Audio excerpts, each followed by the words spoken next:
Fasting is God's idea. The most important thing about fasting, when you actually try it, is to realize that fasting is to be done for a purpose, a God-centered, biblical purpose.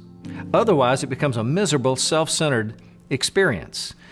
So many people say, well, I've heard about fasting, so I decided to try it, and boy, I was so hungry, and all I could think about was the growling of my stomach, and I thought, well, if I ever get through this, I'll never do this again.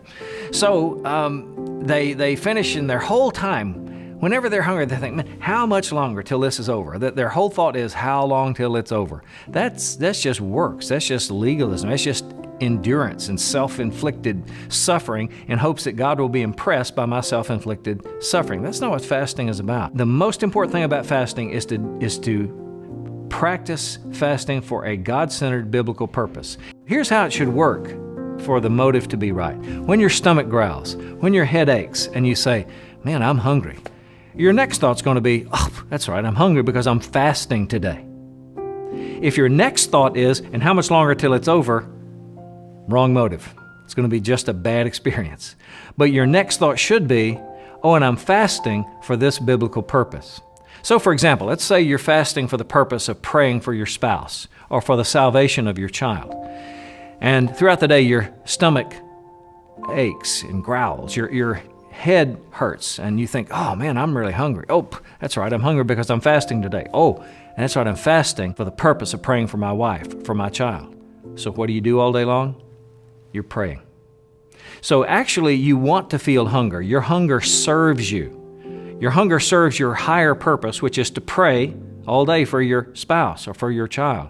So that's why hunger is a good thing when it comes to fasting, because the goal is not to feel hungry. The goal is not to suffer and think that God will be impressed by your suffering. The hunger serves your higher purpose, which is to pray for your spouse, to pray for your child, or whatever it might be. So I think most people have a fear of fasting. Of all the spiritual disciplines, it's the one we feel in our bodies. And it's an uncomfortable feeling. No one likes to feel hungry. But when you remember that your hunger serves you, I mean, is there never a time you want a prayer answered more than you want lunch? Is there never a time you want someone to be saved more than you want a Big Mac? Well, that's where fasting comes in. When you say, I want this so much, I want to pray about this all day, and I'm going to fast as a reminder, to use that hunger as a reminder for this all day long. Some people say, I would like to serve others more. I would like to have more money to give. That's where fasting can come in. Don't have lunch. Use your lunch hour to serve someone. Use your lunch money to give. So we dare not miss the many benefits there are of fasting. Don't be afraid of fasting. When I talk about fasting, some people, a lot of people in fact, will rule themselves out because they're diabetic, or maybe they're pregnant, or they have migraines if they fast. Well, certainly we would not want to be asking anyone to do anything that would cause any harm to themselves or certainly to their unborn child. But in the Bible, Daniel, you'll remember, in the first chapter, and his 10 friends had only vegetables to eat for a period of time and water to drink instead of the food that was offered to them. And so historically, we've looked at that as a partial fast. So I found that in almost every case where a person wants to fast, but they have some physical limitation, by means of a partial fast, they can participate. And traditionally, this has been one of two ways. If they need balanced nutrition, they have a balanced meal, but much smaller portions. Or maybe they just have one simple food, like just rice, just bread.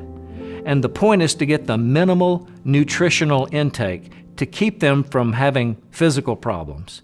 But yet they still feel a lack of full satisfaction. They still feel a little hungry, or they have something that prompts them physically still to pray. So I think where there's a will, there's a way. Our flesh wants to excuse all of us. We don't enjoy hunger, so we say, well, I can't fast for this reason, or I can't fast for that reason. Well, we wouldn't want to ask anyone to fast in such a way that would cause them any physical harm whatsoever.